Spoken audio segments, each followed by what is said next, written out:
a new pandemic months and years before the public encountered COVID-19. Over the past year, researchers inside the United States Senate conducted an in-depth investigation of the biosafety situation inside China from 2018 to 2021. What they found is disturbing. We started to find writings, we started to find statements, we started to find evidence of internal conversations that were being posted in different journals and the like, and we really began to see an uptick in the summer of the year 2019. So, 7-8 months before COVID reached our shores, we already start to see evidence that something was happening. At the Wuhan Institute of Virology, a scientific laboratory controlled by the Chinese state, scientists have been experimenting on coronaviruses for almost 2 decades.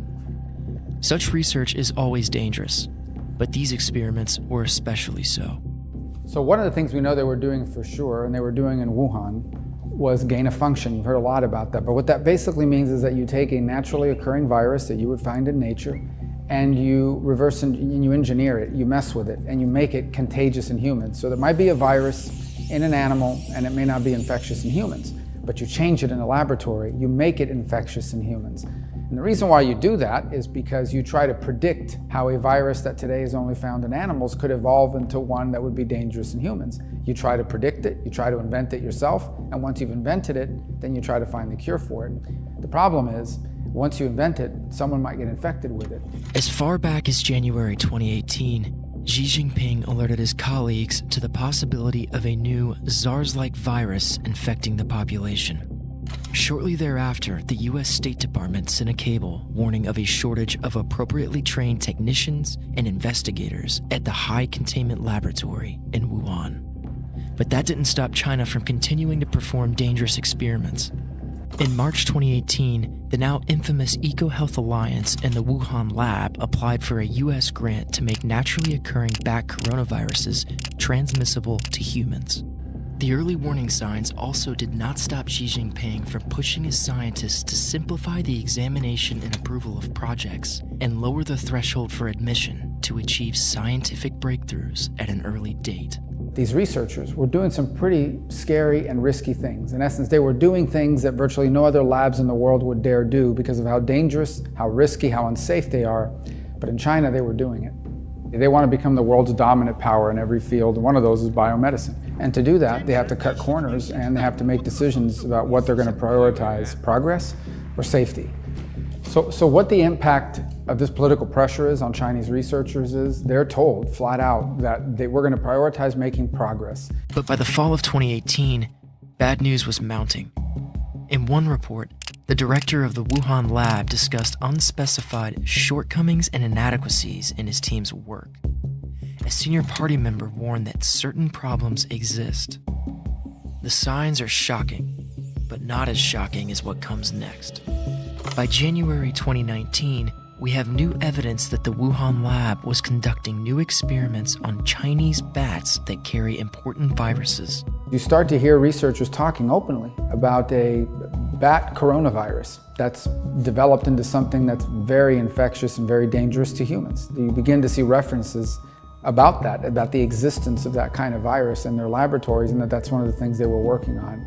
And that was sort of the beginning of this trail that really led us to a place that I think we find ourselves in today. In January 2019, Xi urged the party to be highly vigilant about black swan events. It was an ominous warning. And in February, scientists working with the People's Liberation Army, which frequently collaborated with researchers at the Wuhan lab, expressed concern that pathogens could infect experimental staffers and spread outside the laboratory. The safety situation at the lab only continued to decline. In May, staff wrote that regulation enforcement still needs to be strengthened because the lab's operations put biosafety at risk. Then, in the second half of 2019, something happened. So by the summer of 2019, at this point, the documents show us that clearly something was happening. The alarm was being rung about biosecurity issues, real concern about biosafety. You start to see an increasing amount of agitation and concern on the part of various researchers and people in charge of them, like the head of their Chinese version of the CDC, that became increasingly concerned about some biosafety event that had happened or was about to happen. And we'll never know exactly for sure what it was that was happening in the summer of 2019, but it's another piece of that circumstantial evidence that starts to fill out the puzzle. In July, Xi Jinping tasked his rubber-stamped legislature with drafting a biosecurity law. Shortly afterward, the Wuhan lab requested a major maintenance and renovation project, the fourth in 1 year, in a facility less than 2 years old. Clearly, something wasn't right. By August, 2 senior scientists in China cautioned against potential pandemic pathogens that could unintentionally leak from a laboratory accident, while the leading biosafety expert at China's CDC wrote that more biosafety laws are urgently needed. That same month, local governments around China held infectious disease drills to simulate the explosive mass outbreak of a disease of unknown origin. The most ominous rehearsal came on September 18th. That drill, conducted in conjunction with the Wuhan lab, was in explicit preparation for the outbreak of a novel coronavirus. It was ordered just days after the lab increased physical security and shut down its online virus database in the middle of the night, at about the same time as the CCP placed the Chinese Academy of Sciences, the Wuhan lab's parent organization, under a political investigation that would last 2 months. As early as October, a senior Chinese official noted that the biosecurity situation in our country is grim, and rumors began circulating among government insiders that a dangerous new virus was on the loose in Wuhan. On November 12, party officials released an internal report on the situation inside Wuhan, implying that multiple biosafety incidents had already occurred. Once you have opened the stored test tubes, it is just as if you have opened Pandora's box. These viruses come without a shadow and leave without a trace. 5 days later, unpublished records show what may have been the first documented case, the real first documented case of COVID-19, followed by 1 to 5 new case reports each day.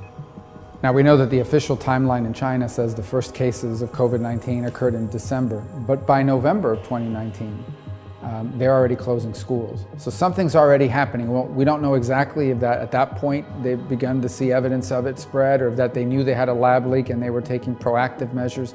But they start closing schools in November of 2019, when they claim that the first known cases weren't until late December of 2019. As the disease spread, it was only a matter of time before the news of the outbreak came out. The moment came on December 30th, when rebellious Chinese doctors blew the whistle on their own government. Shortly after, the CCP finally admitted to the truth, but only part of the truth. 2 years later, China still refuses to reveal what really happened. The Chinese Communist Party is very sensitive to their global image. The idea that their experimentation led to the creation of a virus that has basically turned the world upside down is something they'll never be able to admit. It could threaten their hold on power internally, but it would most certainly change the world's perception towards them. So I believe there is no limits to what they are willing to do to make sure that the full story is never known. What is the true nature and origin of COVID-19? In the past 3 years, the world has suffered over 6 million deaths and over $11 trillion in economic losses related to COVID-19. We've been told that this catastrophe was an act of nature, but Chinese documents tell another story. They tell a story of reckless, power-hungry leaders who encouraged risky research in an environment that was clearly unsafe. And they tell a story of a government cover-up orchestrated to hide the possibility that COVID-19 was not naturally occurring at all, but the product of gain-of-function research in the Wuhan lab. So I'm not sure we'll ever know the entire story, but I think now we have enough pieces put together to really change the entire narrative. Whereas some were now saying in the past that the fact that it might have been naturally occurring was 50% likely and a lab leak was another 50%. I think this additional circumstantial evidence that's been gathered, which is pretty compelling and which has never been seen before, weigh heavily those odds towards something bad happened in one of these laboratories. It infected someone, they took it out into the general population, and they changed the course of history. Hopefully people will take this work and build upon it. But I do believe that these are